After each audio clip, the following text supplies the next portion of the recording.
Bismillahirrahmanirrahim. Assalamualaikum warahmatullahi wabarakatuh. Yang sama-sama kami hormati Ibu dosen Dr. Darmiani MPD beserta Ibu Iva Nurmawanti MPD dan teman-teman yang kami banggakan.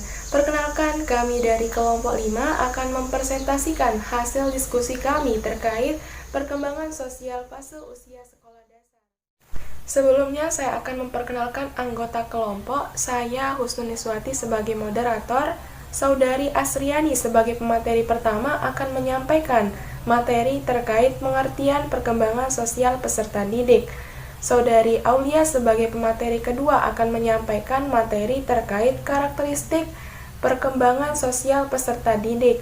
Saudari Ninyoman Indi Audiari sebagai pemateri ketiga akan menyampaikan materi terkait faktor-faktor yang mempengaruhi perkembangan sosial. Saudari Husnuniswati sebagai pemateri keempat akan menyampaikan materi terkait upaya-upaya yang dapat dilakukan guru atau orang tua untuk mengembangkan perkembangan sosial.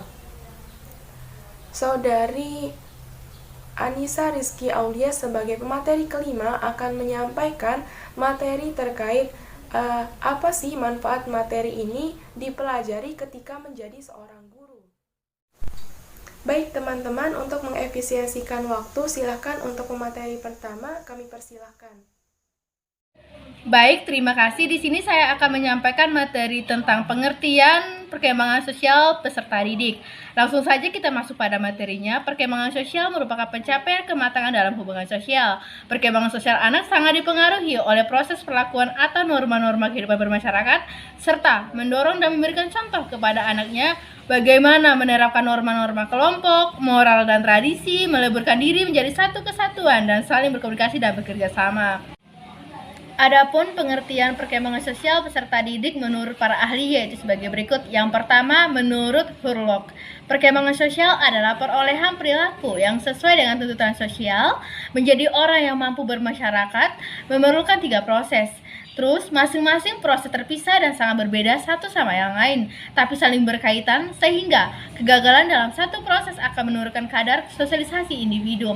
Yang kedua, menurut Mashido DKK, perkembangan sosial adalah perkembangan perilaku anak dalam menyelesaikan diri dengan aturan-aturan masyarakat di mana anak itu berada. Perkembangan sosial diperoleh anak melalui kematangan dan kesempatan belajar berbagai respons terhadap dirinya. Yang ketiga, menurut Muhbin dalam Nugraha Daramawati, perkembangan sosial adalah proses pembentukan social self atau pribadi dalam masyarakat, yakni pribadi dalam keluarga, budaya, bangsa, dan sebagainya. Itu saja yang bisa saya sampaikan. Langsung saja kita masuk pada pemateri kedua yang akan disampaikan oleh Saudari Aulia. Oke, saya akan menjelaskan karakteristik perkembangan sosial peserta didik. Perlu diketahui, kebanyakan anak usia 6 tahun sudah mengalami perkembangan sosial sebagai berikut, yaitu anak menyukai permainan yang melibatkan imajinasi dan fantasi. Anak ingin menghabiskan waktu bermain dengan orang tuanya, teman, maupun guru di sekolah. Anak cenderung suka bermain dengan teman-teman yang memiliki jenis kelamin sama. Pertama, karakteristik dan tingkah laku sosial anak SD atau MI periode usia sekolah. Minat terhadap kelompok makin besar, mulai keikutsertaannya pada aktivitas keluarga, pengaruh yang timbul pada keterampilan sosialisasi anak-anak diantaranya yaitu membantu anak untuk belajar bersama dengan orang lain dan bertingkah laku yang dapat diterima oleh kelompok. Yang kedua yaitu membantu anak mengembangkan nilai-nilai sosial lain di luar nilainya.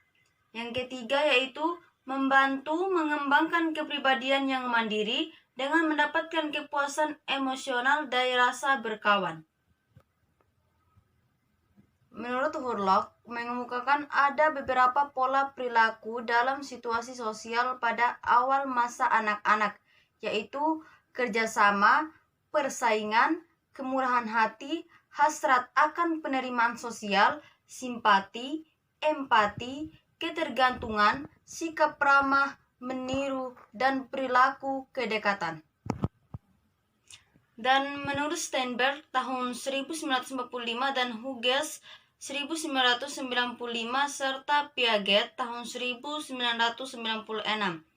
adalah pertama, memilih teman yang sejenis. Kedua, cenderung lebih percaya pada teman sebaya. Ketiga, agresivitas lebih meningkat. Yang keempat, senang bergabung dalam kelompok. Yang kelima, memahami keberadaan bersama kelompok. Yang keenam, berpartisipasi dengan pekerjaan orang dewasa. Yang ketujuh, belajar membina persahabatan dengan orang lain. Yang kedelapan, menunjukkan rasa setia kawan. Keterampilan sosialisasi yang diharapkan berkembang pada anak adalah kerjasama, bergiliran, inisiatif atau kepemimpinan, berbagi, disiplin, partisipasi. Sejalan dengan perkembangannya, anak mendapatkan banyak sikap dan pola perilaku yang sama dengan sikap perilaku orang tua mereka. Kadang-kadang, persamaan mereka ditunjukkan dalam karakteristik seperti cara berjalan, gerak tangan, serta perubahan lagu suara yang cukup mencolok. Dalam hal demikian, anak dikatakan identik dengan ibu atau ayahnya. Berikut ini juga beberapa karakteristik sosial peserta didik pada tingkatan usia sekolah dasar menurut Supandi tahun 1992 halaman 111, yaitu pertama, mudah terpengaruh, mudah sakit hati karena kritikan. Yang kedua, suka membual. Yang ketiga, suka berteman, ramah tamah, dan senang terhadap teman-teman lain. Selanjutnya yaitu tahap penerimaan sosial. Perkembangan sosial yang dialami anak adalah proses penerimaan sosial. Berkenaan dengan penerimaan sosial, Elizabeth B. Hurlock tahun 1978 mengemukakan beberapa tahapan atau stake dalam penerimaan kelompok teman sebaya adalah sebagai berikut. Yang pertama, reward cost stake, yaitu pada stake ini ditandai adanya harapan yang sama, aktivitas yang sama, dan kedekatan. Yang kedua yaitu normative stake. Normative stake yaitu pada stake ini ditandai oleh memiliki nilai yang sama, sikap terhadap aturan, dan sanksi yang diberikan biasanya terjadi pada anak kelas 4 dan 5. Selanjutnya yang ketiga yaitu unempathic stake, yaitu pada stake ini dimilikinya pengertian, pembagian minat, self-disclosure, adanya kedekatan yang mulai mendalam di kelas 6. Demikian pemaparan materi dari saya, selanjutnya ke pemateri ketiga. Baik, terima kasih atas waktu dan tempatnya. Pada kesempatan kali ini, saya akan menyampaikan materi tentang faktor-faktor yang mempengaruhi perkembangan sosial anak. Nah, seperti yang kita ketahui tadi, bahwa tadi sudah dibahas tentang pengertian dari perkembangan sosialisasi anak, dan juga dibahas tentang karakteristik perkembangan sosial anak. Nah, selain itu juga terdapat faktor-faktor yang mempengaruhi perkembangan sosial anak. Nah, kalian bisa melihat nih beberapa faktor di sini, di samping saya ini merupakan faktor-faktor yang mempengaruhi perkembangan sosial anak. Nah, dari informasi yang saya dapatkan terdapat 5 faktor yang mempengaruhi perkembangan sosial anak. Yang pertama yaitu ada keluarga, yang kedua ada kematangan anak, yang ketiga ada status sosial ekonomi, yang keempat ada pendidikan, dan yang kelima yaitu ada kapasitas mental, emosi, dan inteligensi. Nah, langsung saja kita bahas ke faktor yang pertama yaitu faktor keluarga. Kalian pasti bertanya nih, apa sih maksudnya kenapa faktor keluarga itu sangat penting gitu loh? Karena di dalam faktor keluarga sendiri bahwa anak itu terlahir dari ibu dan memiliki orang tua yang dimana membentuk sebuah keluarga. Nah, dalam faktor keluarga ini bahwa keluarga merupakan lingkungan yang sangat penting dan sangat berpengaruh sekali dalam perkembangan sosial anak, yang dimana kondisi dan tata cara kehidupan keluarga itu merupakan lingkungan yang kondusif bagi sosialisasi anak. Di dalam keluarga sendiri berlaku sebuah norma-norma kehidupan keluarga, dan dengan demikian pada dasarnya bahwa keluarga merekayasa perilaku kehidupan budaya anak. Seperti pasti keluarga mengajarkan bahwa kita harus patuh kepada orang tua kita, terus kita diajarkan untuk bisa menghormati orang yang lebih tua daripada kita. Kita diajarkan untuk mengucapkan salam ketika baru datang dan setelah kita mau pergi, seperti itu. Nah, yang kedua yaitu ada kematangan anak. Apa sih maksudnya dari kematangan anak ini? Bahwa di sini maksudnya itu bersosialisasi itu kan sangat penting. Nah, bersosialisasi itu memerlukan juga kematangan fisik dan psikis, dimana untuk mampu mempertimbangkan dalam proses sosial, memberikan dan menerima pendapat orang lain itu sangat penting, dan memerlukan kematangan intelektual dan emosional. Nah, di samping itu juga kemampuan berbahasa itu menentukan sekali, dan dengan demikian untuk mampu bersosialisasi dengan baik itu diperlukan kematangan fisik, sehingga setiap orang itu fisiknya itu telah mampu menjalankan fungsinya dengan baik. Nah, yang ketiga yaitu ada status sosial ekonomi. Apa sih maksudnya status sosial ekonomi ini? Nah, bahwa kehidupan sosial banyak dipengaruhi oleh kondisi atau status kehidupan sosial keluarga dalam lingkungan masyarakat khususnya. Nah, masyarakat akan memandang anak itu sendiri bukan sebagai anak yang independen, akan tetapi akan dipandang dalam konteks yang utuh dalam keluarga tersebut. Seperti ini anak siapa? Seperti itu. Secara tidak langsung dalam pergaulan sosial anak itu, masyarakat akan dikelompokkan dan diperhitungkan norma yang berlaku di dalam keluarga tersebut. Nah, selanjutnya yang keempat yaitu ada pendidikan. Nah, seperti yang kita ketahui, pendidikan ini sangat penting sekali. Maka karena jika tidak ada pendidikan, rasanya kurang melengkapi di antara yang lainnya. Mengapa pendidikan itu merupakan faktor yang sangat berpengaruh sekali dalam perkembangan sosial anak? Karena pendidikan sendiri merupakan proses sosialisasi anak yang terarah. Yang hakikatnya pendidikan sebagai proses pengoperasian ilmu yang normatif akan memberikan warna kehidupan sosial anak di dalam masyarakat dan kehidupan mereka di masa yang akan datang. Nah, pendidikan dalam arti luas harus diartikan bahwa perkembangan anak dipengaruhi oleh kehidupan keluarga, masyarakat, dan kelembagaan. Nah, seperti yang tadi sudah disampaikan bahwa kelembagaan itu dipengaruhi sekali oleh kehidupan dalam perkembangan sosialisasi anak, dan dimana peserta didik itu belajar di kelembagaan pendidikan seperti sekolah, dan kepada peserta didik bukan saja dikenalkan kepada norma-norma lingkungan dekat saja, akan tetapi dikenalkan pada norma kehidupan berbangsa dan juga norma kehidupan antar bangsa. Dan yang terakhir yaitu kapasitas mental, emosi, dan inteligensi. Apa sih maksudnya? Nah, kemampuan berpikir banyak mempengaruhi banyak hal, seperti kemampuan belajar, terus memecahkan masalah, dan berbahasa. Nah, anak sendiri yang berkemampuan intelektual tinggi akan memiliki kemampuan berbahasa secara baik. Nah, oleh karena itu, kemampuan intelektual tinggi dan kemampuan berbahasa baik itu secara seimbang sangat menentukan keberhasilan dalam perkembangan sosial anak. Nah, mungkin itu saja yang bisa saya sampaikan. Jika ada salah kata, saya mohon maaf. Materi selanjutnya akan dibawakan oleh Saudari Usnun Niswati. Kepada Saudari Usnun Niswati, saya persilakan. Di sini saya akan menyampaikan materi terkait upaya-upaya yang dapat dilakukan guru atau orang tua untuk mengembangkan perkembangan sosial. Perkembangan sosial adalah interaksi anak dengan orang lain, di mana ini merupakan kemampuan anak untuk membangun hubungan yang aman.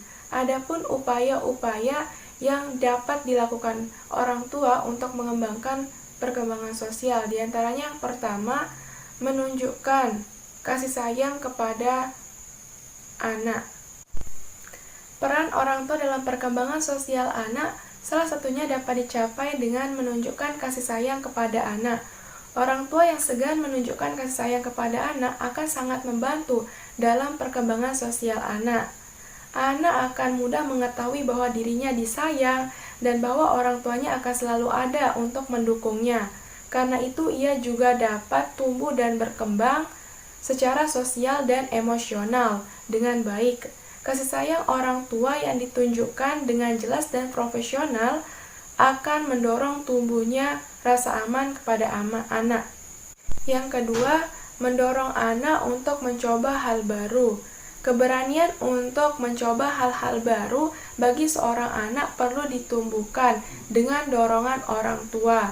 Sebab dengan demikian ia juga akan mengalami perkembangan sosial yang pesat. Anak akan belajar bagaimana menangani hal-hal yang baru yang di dalam kehidupannya, dan itu akan membentuk kemampuannya untuk mengelola emosi serta kemampuan sosial dengan baik. Hal ini juga dapat menjadi cara meningkatkan keberanian pada anak dan cara meningkatkan percaya diri pada anak. Yang ketiga, menetapkan rutinitas harian.